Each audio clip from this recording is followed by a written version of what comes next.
హైదరాబాద్లో మరో real estate సంస్థ కొనుగోలుదారులకు చుక్కలు చూపిస్తోంది. ఫ్లాట్ల కోసం బయర్ల నుంచి డబ్బులు తీసుకుని కూడా ఫ్లాట్లు ఇవ్వకుండా వారిని ముప్పు తిప్పులు పెడుతోంది. దీంతో బాధితులు ఆ ప్రాజెక్ట్ సైట్ వద్ద ఇటీవలే ఆందోళనకు దిగారు. పొప్పాలగూడ, మణికొండలోని పలు ప్రాజెక్టులను చేపడుతున్న సుఖీ గ్రూప్ ఇలా కొనుగోలుదారులను ఇబ్బంది పెట్టడం దారుణమైన విషయం. ఉప్పల్ భగాయత్లో 2023లో సుఖీ గ్రూప్ను శ్రీ సుమేరు పేరుతో ఈ ప్రాజెక్ట్ ప్రారంభమైంది. 1.32 ఎకరాల విస్తీర్ణంలో చేపట్టిన ఈ ప్రాజెక్టులో 1285 చదరపు అడుగుల నుంచి 1695 చదరపు అడుగుల మధ్యలో 2-3 BHK ఫ్లాట్లను డిజైన్ చేశారు.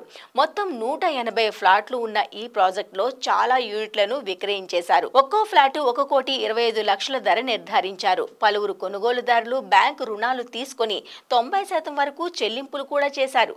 2025 మార్చిలో ఫ్లాట్లు అప్పగిస్తామని ఒప్పందం సమయంలో పేర్కొన్నారని, కానీ గడువు దాటిపోయినా ఫ్లాట్లు ఇవ్వలేదు. ఈ విషయంపై ఎన్నిసార్లు అడిగినా ఫలితం కనిపించకపోవడంతో వారంతా ప్రాజెక్ట్ సైట్ వద్ద ఆందోళనకు దిగారు. తాము అటు బ్యాంకులు ఈఎంఐలు, ఇటు అద్దెలు కట్టుకోలేక ఇబ్బందులు పడుతున్నామని చెప్పారు. సంస్థకు చెందిన 4 పార్ట్నర్ల మధ్య విభేదాల కారణంగా తమకు రిజిస్ట్రేషన్ చేయించడం లేదని వాపోయారు. వెంటనే తమ ఫ్లాట్లు అప్పగించాలని కోరారు.